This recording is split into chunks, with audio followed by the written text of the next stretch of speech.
One of the most mysterious times in human history is the hour before dawn, Sahar.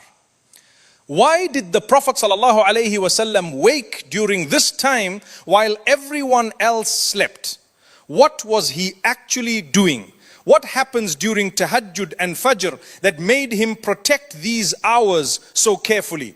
There are secrets hidden within those hours, not secrets in the sense of mystery, but realities that are often overlooked. The Islamic tradition teaches that specific things occur during this time. Provision is distributed. Angels gather and change their shifts. Allah descends to the lowest heaven. The heart reaches its most open state. The brain functions at its peak. But most of us never experience these hours. We sleep through them. Modern science is now beginning to confirm what Islamic scholars have always taught. Our bodies have a biological clock perfectly aligned with Fajr.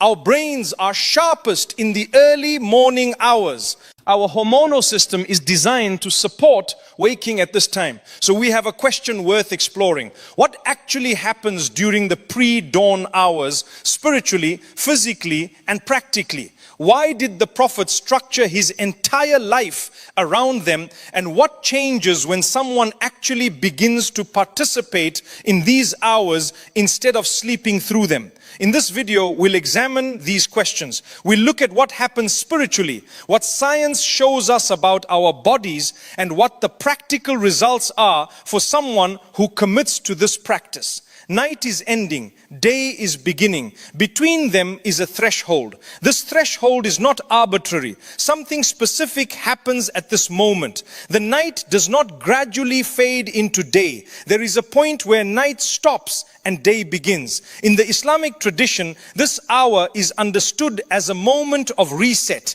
The day begins fresh. The night's cycle ends completely. But this reset is not only about time passing. Multiple things align at this exact moment. The Prophet ﷺ taught that during the last third of the night, Allah Ta'ala descends to the lowest heaven. In a hadith recorded in Sahih Bukhari, he described what happens during those hours. Allah calls out, "Is there anyone making dua to me?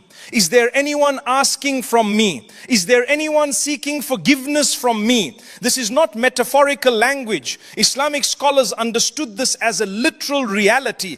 During specific hours, Allah extends an invitation to His servants. At Fajr, another significant event occurs. The distribution of provision for the entire day begins. Islamic scholars explained that rizq, sustenance, and opportunity is allocated at this time. What you will earn, what you will encounter, what doors will open, this distribution happens at Fajr.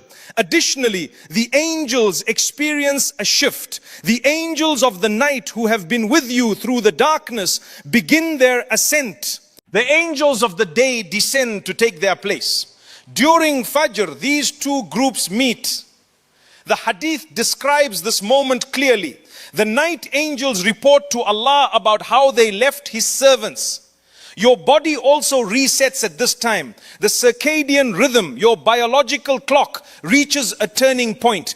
Cortisol levels begin rising. Your body prepares itself for the day ahead. This is not learned behavior. It is built into your biology. So at the moment of Fajr, something unprecedented happens. The spiritual world shifts. The biological world resets. The cosmic order transitions, and the entire day begins to unfold. Most people sleep through it.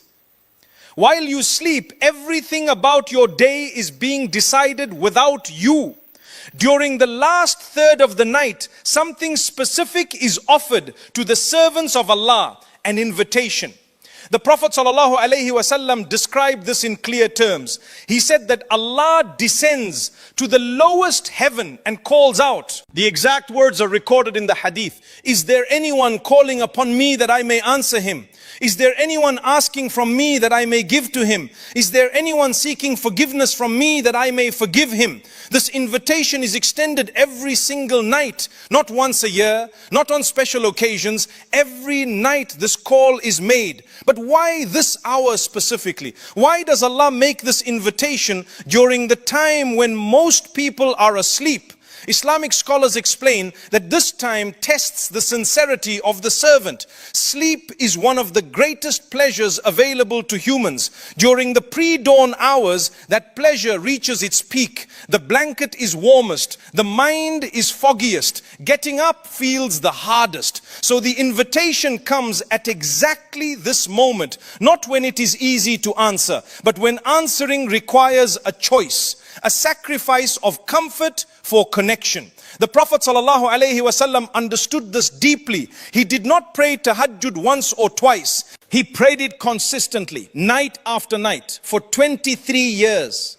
He left his bed. He broke his sleep. He answered the invitation. His practice showed something important, that tahajjud is not an obligation like the 5 daily prayers. It is a response to an invitation, and responding to an invitation reveals something about the person responding. A person who answers this call is demonstrating something to Allah, not in words, in action. They are saying through their choice, I love you more than comfort. I choose connection over sleep. I will leave what I love most for you. This is why Islamic scholars described tahajjud as the worship of those who truly love Allah. Because only love would motivate someone to leave comfort in the middle of the night. The invitation is real. It happens every night. The question is not whether Allah calls. The question is whether you answer.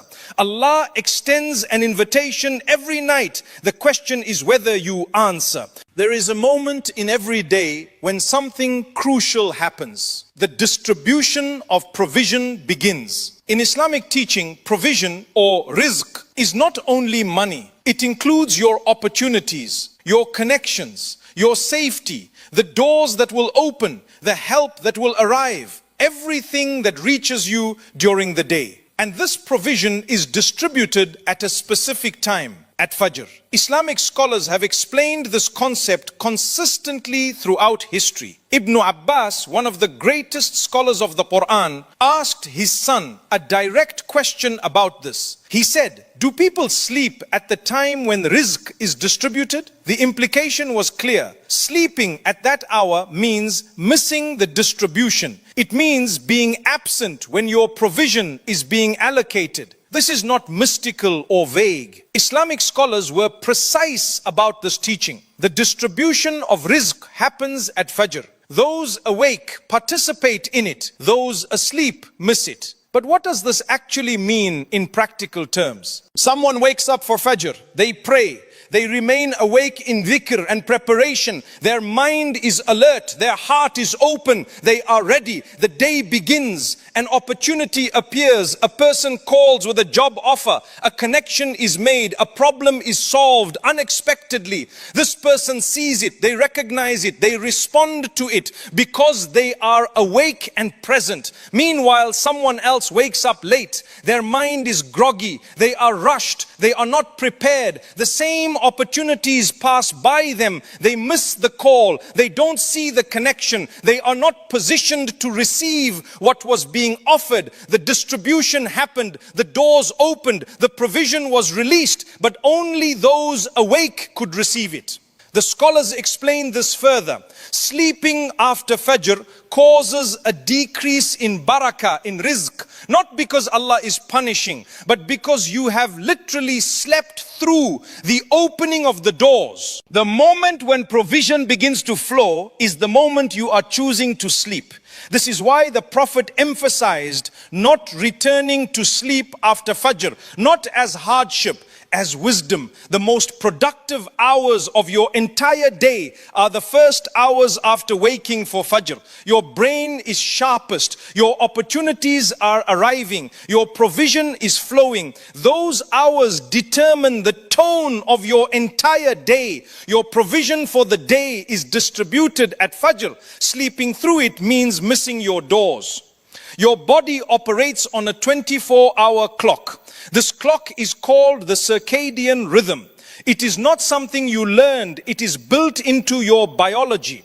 This clock is synchronized with the movement of the sun. As the sun rises, your body receives signals, hormones shift, energy increases, your mind becomes more alert. One hormone is particularly important at the pre-dawn hour, cortisol.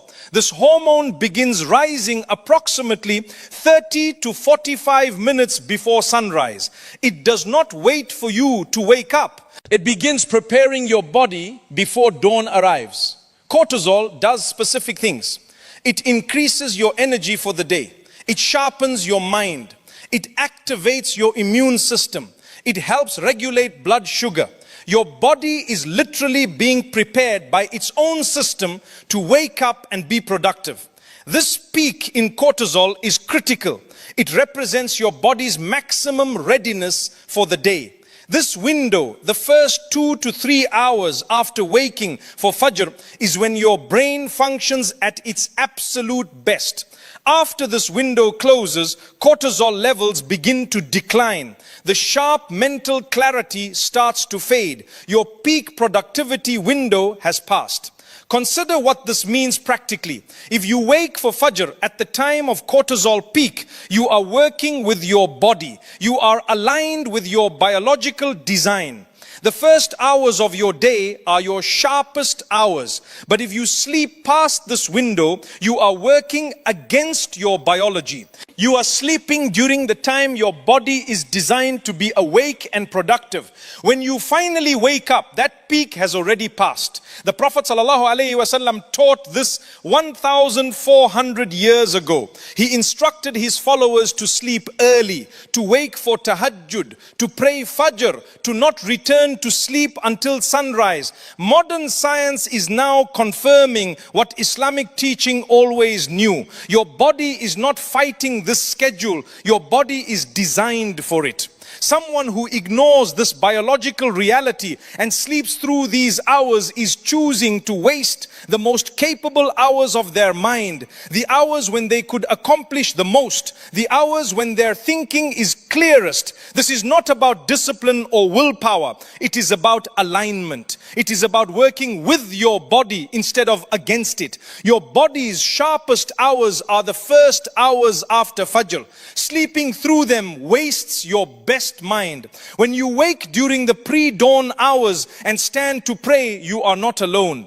This is not poetic language, it is Islamic teaching. The angels of the night are still with you. The angels of the day are arriving. During Fajr, these two groups gather together. The hadith describes this explicitly. The Prophet ﷺ said that the angels of the night and the angels of the day meet during Fajr prayer. The angels who have been with you throughout the night are about to ascend. The angels who will accompany you throughout the day are descending. In that moment you stand to pray and you are surrounded by the armies of heaven. The hadith goes further. It describes what happens when you stand for Fajr. The night angels who are ascending report to Allah. They tell him, we left your servant while he was praying. Your name is mentioned in the highest realms, not as someone who was careless, not as someone who slept through the invitation,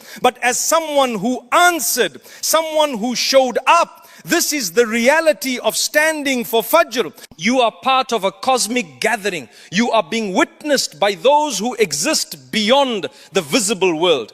There is another consequence of this consistent presence at Fajr. Something visible begins to appear. The Prophet ﷺ said that on the day of judgment, believers will be recognized by the traces of wudu on their faces, the radiance left by ritual purification and prayer.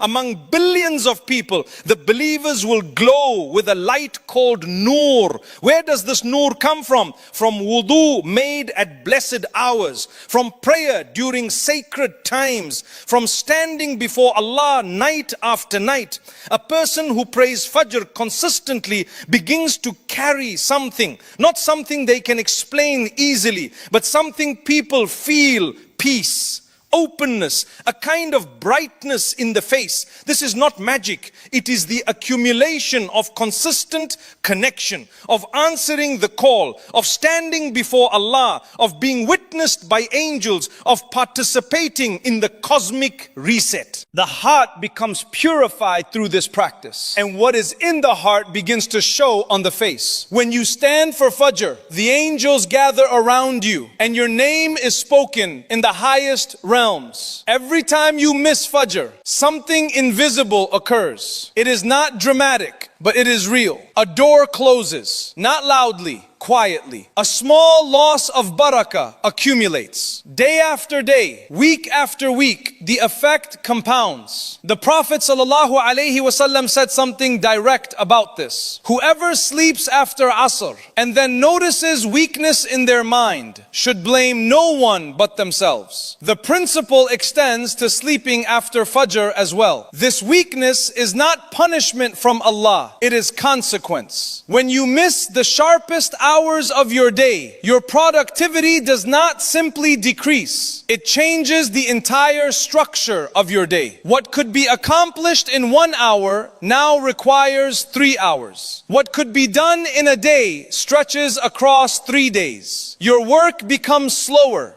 Your decisions become weaker. Your thinking becomes cloudier. And because you are slower, you miss opportunities. Someone else gets the job because they were awake and alert. Someone else makes the connection because they started their day early and positioned themselves. Someone else sees the door because their mind was fresh. You wake up to find the door closed. Not because it was never open, but because you were asleep when it opened. Spiritually, something deeper happens. Each missed Fajr is a choice of comfort over connection.